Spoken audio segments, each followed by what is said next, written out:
Earth 13 is an alternate gothic world of perpetual magical twilight. Every day on this planet has 13 hours, and each year has 13 months.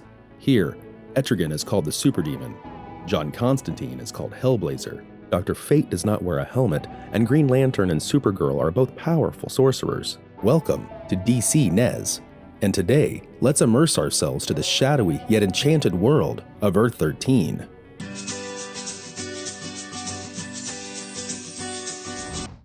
Earth 13 has a combination of strange yet unique heroes under the League of Shadows. It is a world of the occult, where the supernatural is unquestionably the tangible component of this world. The mystical wizardry is so thick you can breathe it in the air. Your senses will tingle to the aroma of enchantment, and the darkness is their light.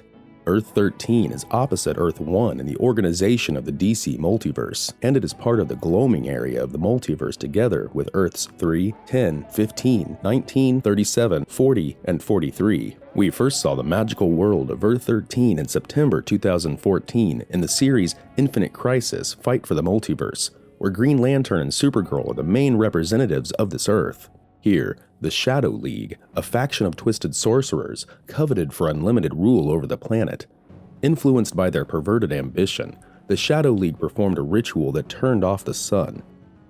With eternal darkness covering Earth, the most powerful sorcerers united to reignite the sun, but its new arcane heart forever transformed life on Earth. Heroes and villains have since then adjusted to their magically soaked atmosphere, developing bizarre, new, and magical abilities. In the 2015 Infinite Crisis tie-in, multiple-player battle arena video game, Earth 13 is called Arcane Earth, and it is one of the 6 core universes in that game. Playable characters included Arcane Green Lantern, Arcane Supergirl, and Arcane Zatanna. In the next version of Earth 13, seen in the Multiversity guidebook in March 2015, we saw the League of Shadows spearheading Earth 13. The League of Shadows became the mystical defenders led by Superdemon Etrigan. Earth 13 was also once almost merged with Earth 32, but the two worlds were saved by the Flash and Lightspeed. Despite the perpetual darkness, the magical beings of Earth 13 still love to drink, and one of the famous hangouts is called the Tavern of Mystery, where you can find Enchantress singing her heart out at the karaoke. Some of the characters on Etrigan's team, which is the League of Shadows, and their major artwork style, are based and similar to the artwork style in DC's Vertigo imprint, which is DC's line for mature readers. Let's first meet the Earth 13 characters in Infinite Crisis: Fight for the Multiverse. The first is Arcane Green Lantern. Arcane Green Lantern is also called Sir Harold Jordan, and is the most distinguished member of the Order of the Emerald Lantern. The Order of the Emerald Lantern was created by the Guardians of the Universe to combat the Black. When he was a child, his family was killed by the Shadow League, who summoned the creatures of the Black. He was adopted by Sir Alan Scott and was trained to become a knight. As always, the lantern and the rings are his main weapons. Harold was then recruited by the Harbinger to save the multiverse, and he worked with the heroes of other universes. Arcane Green Lantern in the video game can construct a stained glass knight from his power who can march forward and knock enemies, or throw his lantern to do damage. Next is Supergirl. Arcane Supergirl is Kara Zor-El and is the last herald of Rao. When she was young, her planet Krypton was destroyed by the Black, and she was snatched onto Earth. On her induction day to become a Herald of Rao, a traitor exposed the location of the shrouded realm of Krypton to the forces of the Black. The Kryptonians fought the Black valiantly, but the powers of the Black were limitless.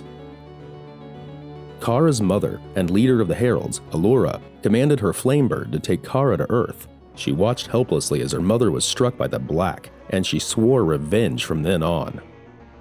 In the video game, this Supergirl can summon a Firebird, create a wall of fire, and release fireballs and firebolts. Arcane Supergirl decimates her enemies from a distance with her high-damage fire skills, which grow more forceful when used in deliberate sequence. Kara possesses the significant resilience, stamina, and strength that were the characteristic of all Kryptonians. Her power from the House of El is called the Blessings of Rao, that can shoot light and fire. Next, we have Zatanna. Arcane Zatanna is the mute sorceress who has telepathic and telekinetic powers. She is a formidable sorceress who channels her deadly spells through her mystical scythe. She cannot speak because she sacrificed her voice during a ritual that saved the sun. Instead, she uses her magic owl, her familiar named Meryl's, to speak for her. Her overwhelming style of fighting is what drove a wedge between her and Supergirl. Supergirl doesn't trust her because she reads her thoughts, because Zatanna is afraid of herself, and she knows blood magic. During an invasion of robotic aliens on their planet, an enemy took her scythe that made her lose her magic. Working with Arcane Supergirl and Arcane Zatanna is Lord Zod. Lord Val Zod possesses the power of necromantic fury, given by the Lords of the Phantom Realm. He wields a deadly ice hammer and has super strength. Harbinger bound Zod, Zatanna, and Supergirl to become champions of Earth 13 as they play important roles in saving the multiverse.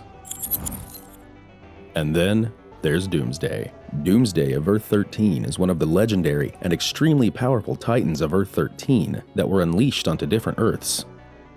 These Titans endangered different Earths in the multiverse, which prompted Harbinger to gather different heroes from different Earths. This Doomsday has a serpent-like form, is extremely huge, and can crush buildings with his bare hands. He was sent to Earth 44 and was fought by their heroes. However, the arcane magic of Earth 13 took back Doomsday and put him back to sleep once more. During the DC Rebirth era, we saw Phantom Boy, a skulking spectral from Earth 13. Phantom Boy is a member of the Dreadfuls. The Dreadfuls are evil counterparts to the heroic Terrifics gathered by Java from around the multiverse to attack Mr. Terrific. The Dreadfuls include Metamorpho from Earth 44, Doc Dread, aka Java of Prime Earth, Plasma Man from Earth 43, and of course, Phantom Boy.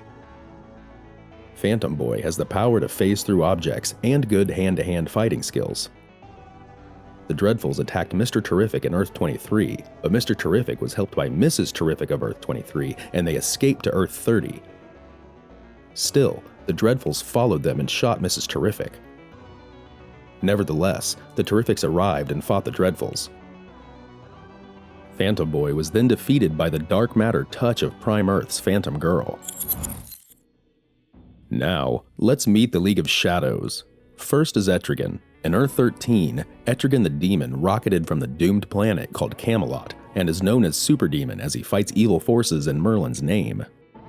As a Camelosian demon, Etrigan has supernatural characteristics that effortlessly surpass any other human, mage, or demon from Earth. Etrigan is apparently merged to a human form, but can summon and transform into his true demonic self.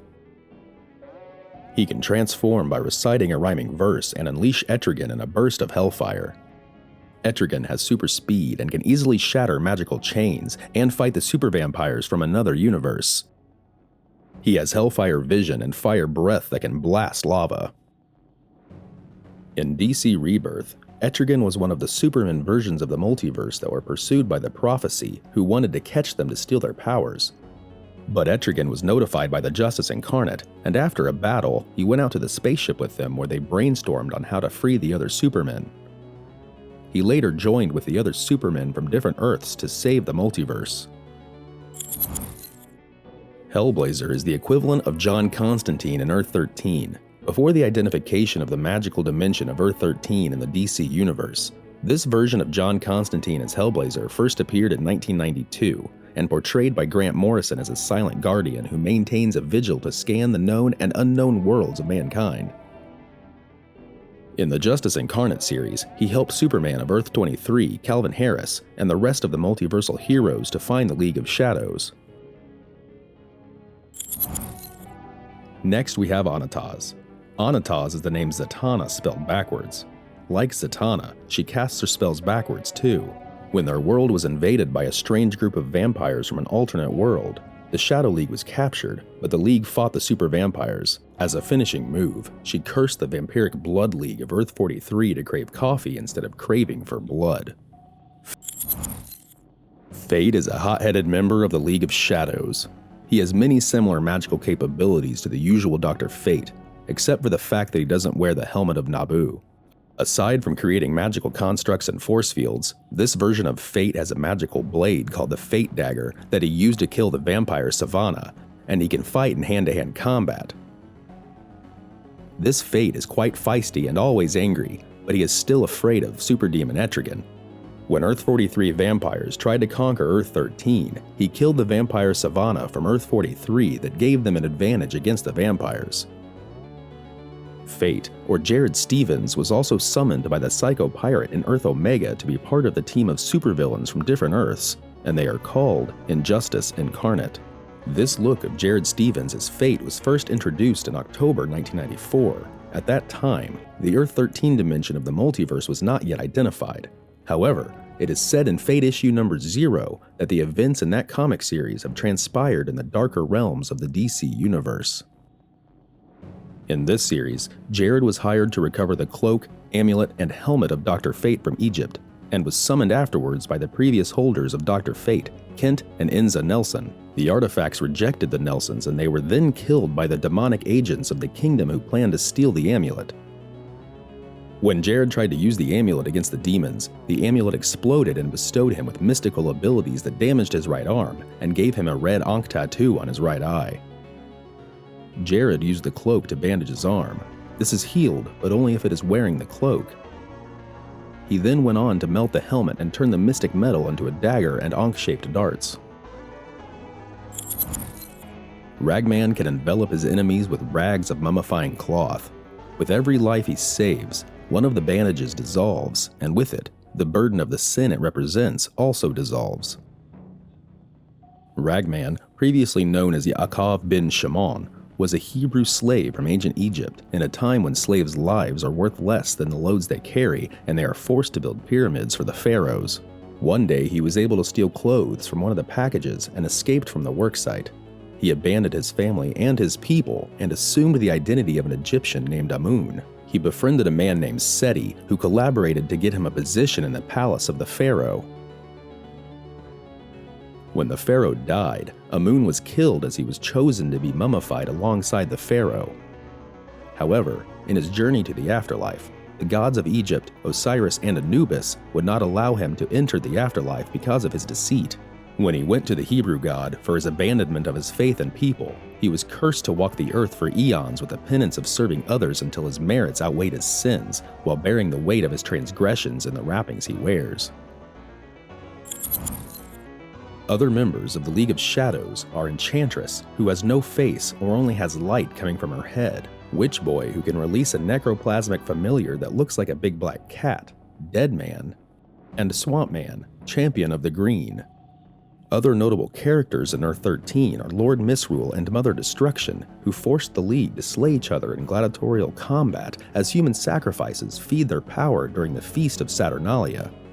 Lex Luthor, who was a mage in Earth-13, but was killed by Apex Lex Luthor from Prime Earth and Child Lex Luthor from Earth-38, and Superman, who was a cameo-framed portrait, one of the fallen heroes of the past, who was also known as the White Knight.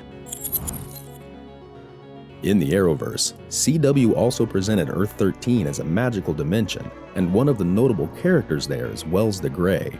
Wells the Grey has genius-level intellect, much like the Harrison Wells of the Flash series. Being an accomplished sorcerer, Wells the Grey is proficient in alchemy, necromancy, and different incantations.